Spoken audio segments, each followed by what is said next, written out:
Secunderabad railway station पर मंशियात smuggling की कोशिश को नाकाम बनाते हुए 2 अफराद को कर लिया गया गिरफ्तार। गवर्नमेंट रेलवे पुलिस ने तेलंगाना एंटी नारकोटिक्स ब्यूरो की ईगल टीम के ताउन से सिकंदराबाद स्टेशन पर गांजा स्मगल करने की कोशिश नाकाम बनाते हुए 2 अफराद को गिरफ्तार कर लिया। पुलिस ने उनके कब्जे से 6.86 किलोग्राम गांजा बरामद कर लिया, जिसकी मालियत तकरीबन 3,43,150 रुपए बताई जा रही है। गिरफ्तार मुलजिमों की शनाख्त 20 साल मुन्ना उर्फ मुन्ना कुमार साकिन ओडिशा और 23 साल बाबू जो कि वो भी ओडिशा का रहने वाला है और हाल मुकीम गुजरात के तौर पर हुई है, जबकि 3 दीगर मुलजिमान आशीष, इसका ताल्लुक ओडिशा से है, जयेश और शुभम दोनों महाराष्ट्र मुंबई के बाशिंदे हैं, फरार बताए गए हैं। डीएसपी जीआरपी सिकंदराबाद एहसन जावेद के मुताबिक मुन्ना और बाबू ओडिशा के ब्रह्मपुर से गांजा 5,000 रुपए फी किलो के हिसाब से खरीद कर कोणार्क एक्सप्रेस के जरिए मुंबई ले जा रहे थे कि प्लेटफॉर्म नंबर 10 पर जीआरपी और ईगल टीम ने उन्हें हिरासत में ले लिया।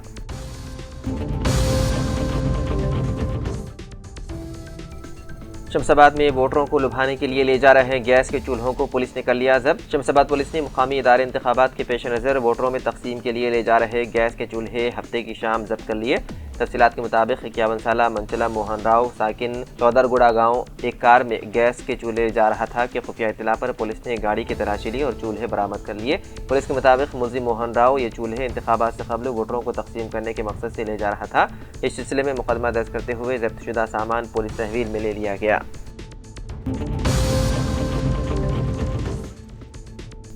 गोवा में खौफनाक आग लगने का सानहा पेश आया। शुमाली गोवा के आरबोरा गांव में वाक़े ब्रिज बाय रेम्यूलिन नाइट क्लब में हफ्ते की आधी रात को गैस सिलेंडर फटने से 23 अफराद हलाक हो गए। वज़ीर आला प्रमोद कुमार सावंत के मुताबिक हलाक होने वालों में 4 सयाह भी शामिल हैं, जबकि बाकी तमाम अफराद क्लब के मुलाजिम थे।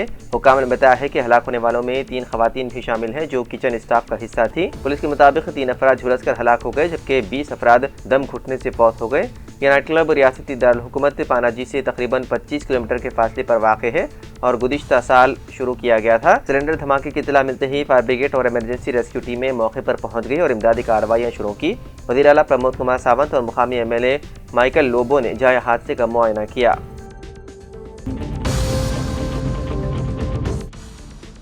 संचार साथी ऐप के हवाले से अपने कदम वापस लेने के बाद अब हुकूमत सेटेलाइट के जरिए फ़ोन की लोकेशन ट्रैक करना चाहती है। रिपोर्ट के मुताबिक हुकूमत टेलीकॉम इंडस्ट्री की एक तजवीज़ पर गौर कर रही है, जिसमें स्मार्टफोन कंपनियों को सेटेलाइट लोकेशन ट्रैकिंग फीचर को फ़ाइल करना होगा।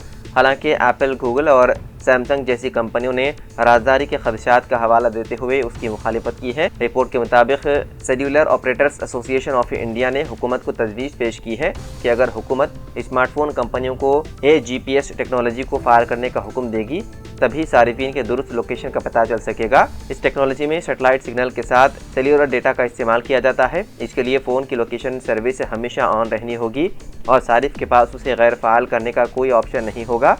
वाज़ेह है कि अभी सारिफ का लोकेशन मालूम करने के लिए सेल्यूलर डेटा का इस्तेमाल किया जाता है जो दुरुस्त लोकेशन नहीं बताता। रिपोर्ट के मुताबिक वज़ारत दाखिला ने इस ताल्लुक़ से स्मार्टफोन इंडस्ट्री के अफसरान की एक मीटिंग तलब की थी, लेकिन फ़िलहाल इसे मुलतवी कर दिया गया। स्मार्टफोन कंपनियां एप्पल और गूगल वगैरह का कहना है कि मज़कूरा फ़ैसला नाफिज नहीं किया जाना चाहिए।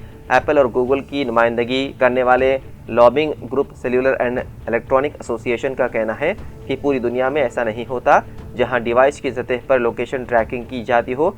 लोकेशन सर्वेलेंस के लिए GPS टेक्नोलॉजी का कहीं इस्तेमाल नहीं किया जाता। ICEA का कहना है कि इस तजवीज़ से लीगल, प्राइवेसी और नेशनल सिक्योरिटी से मुतालिक कई खदशात हैं। सारिफीन में अफसरान, जज और सहाफ़ी समेत ऐसे लोग शामिल हो सकते हैं जिनके पास हसास मालूमात हैं। लोकेशन ट्रैकिंग से उनकी हिफाजत को खतरा लाहक हो सकता है।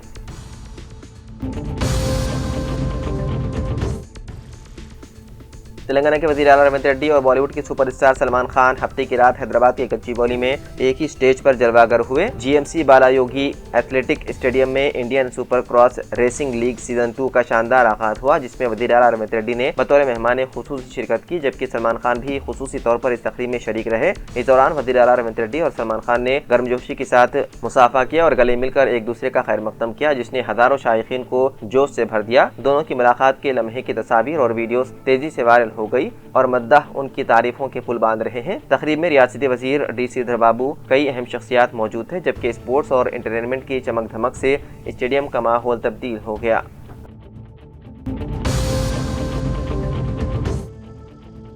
शहर में गुज़िश्ता रात अचानक किए गए ऑपरेशन कवच में 5000 पुलिस मुलाजिमीन ने 15000 गाड़ियों की तलाशी ली और 1600 गाड़ियों को जब्त किया गया। इस कार्रवाई का शख्सी जायजा लेने के बाद कमिश्नर पुलिस सज्जनान ने रात देर गए कमांड कंट्रोल से रास्त मुशाहिदा किया। साउथ वेस्ट जोन के टोली चौकी और साउथ जोन में गुलजार हाउस पर कार्रवाई में शरीक कमिश्नर पुलिस ने कहा कि ऑपरेशन कवच जारी रहेगा। ये एक दिन की कार्रवाई नहीं थी बल्कि ऐसी कार्रवाइयां जारी रहेगी। उन्होंने बताया है कि शहर के 150 मकामात पर तलाशी ली गई। कमिश्नर ने कहा है कि शहर को जराइम से पाक और शहरियों के लिए पुरसुकून माहौल फराहम करने ऐसे इक़दामात मददगार साबित होंगे।